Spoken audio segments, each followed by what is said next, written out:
Houston Police Chief Art Acevedo is giving us a play-by-play of this morning's long chase, and he admits there were some mistakes made, but says at the end of the day there were no injuries among officers, the public, or the suspect. Hi, I'm Jason Miles here with Houston Police Chief Art Acevedo, talking again about this police chase. Slow most of the time. What's happening right here? They're keeping a distance and again going very slowly. We have to remember that this suspect was reported to be armed, and anytime you have somebody armed, it's dangerous. You know, time's on our side. He's not driving recklessly, and so this is all about safety. Chief, officers attempted 2 pit maneuvers. This is the first attempt. What's happening? Well, the officers sees an opportunity to pit him. He came too short.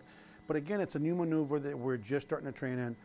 And quite frankly, so far it's worked really well in other cases. At this point, officers, you see a canine here surrounding the suspect. What's happening? Well, you're going to have officers with different force options.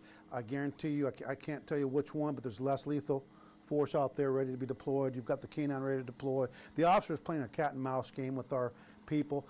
What we kept saying was he took off like 3 times. Yeah. Why let him do that?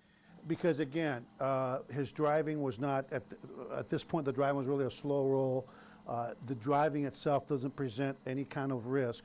It looks like an officer is going to move to let the SWAT vehicle in, and that gives the driver an opportunity. Right. And so he took advantage of it, and the bottom line is it was probably not really well thought out.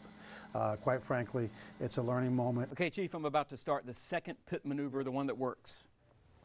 Well, you'll see in this pit maneuver that he actually comes a little deeper, and that's why it worked, right? He went and got himself an old police car just in case, because budget's such an issue, and it finally had the effect that we wanted to bring with the pit. And at the end of the day, this suspect was taken into custody. He wasn't injured. No member of the public was injured.